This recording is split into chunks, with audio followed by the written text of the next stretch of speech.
ice cube. This is a story about a young ice cube called Ian. He was only 3 days old and knew nothing about the outside of the freezer compartment. When Ian first woke up, he felt a little chilly.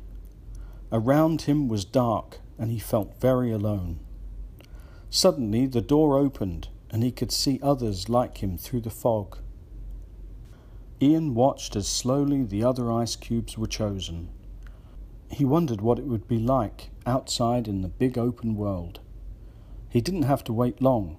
He felt a little sick as he was shaken out of his tray and plopped loudly into a fizzy drink. "Whee!" yelled Ian. The drink was full of bubbles and he found it difficult to see to the outside. He peered carefully between the bubbles and could see a beautiful girl. The girl was patiently waiting for him to arrive. But as he did, she wrinkled up her nose and said loudly, "Stupid boy, I said no ice." Ian felt some fingers grasp his cold body and pull him from the glass. He heard the boy muttering some very impolite things under his breath, and Ian started to fall. He hit the ground like a falling bomb. It chipped his bottom, and Ian cried out in pain as his face was grazed along the flooring. Ian pulled himself together and looked around. He felt hot, very hot. Sweat started to run down his face, and he could feel himself evaporating into thin air. He looked around and saw some shade under a table and headed towards it. Ian could feel his body becoming smaller, and he knew that he only had a short time to live. Ian moved rapidly to the corner of the table where the shade was the best, but it was not enough. He looked around again and saw a boy drinking alone on the next table. Ian slithered like a snake towards the boy and rested his side against the boy's foot. "Ah, what the boy yelled loudly. The boy looked down and Ian prayed that he would rescue him. But instead the boy kicked him away angrily. Ian shot across the room like a bullet from the gun. When he finally stopped, he was in the open. His eyes grew wide and panic started to fill his mind. Then he spotted an old man pushing an ice cream cart. Ian rushed over and tried to get the attention of the old man, but the old man had very poor eyesight and didn't see him. Then the old man's cart stopped suddenly as it ran into Ian. The old man looked down and said, "Well, look at that. I always have need for more ice." The old man scooped Ian up and threw him into the icebox and closed the lid.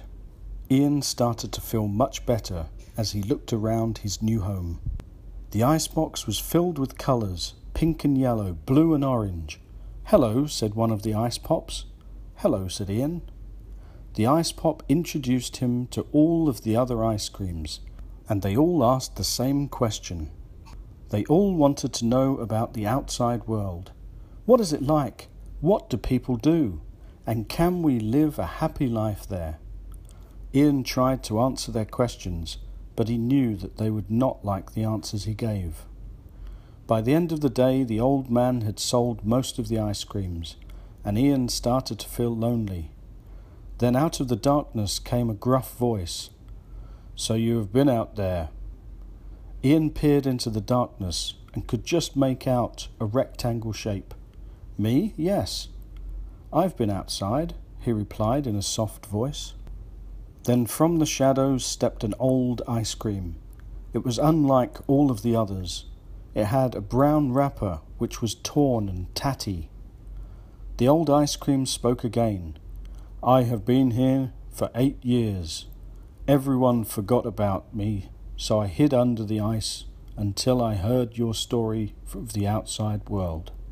Ian was shocked by what the old ice cream said.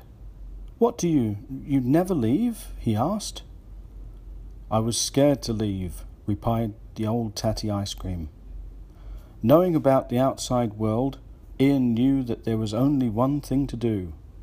"Why don't we go back under the ice to the bottom of the box? I will be your friend and we will never be lonely again, okay?" So that's what they did.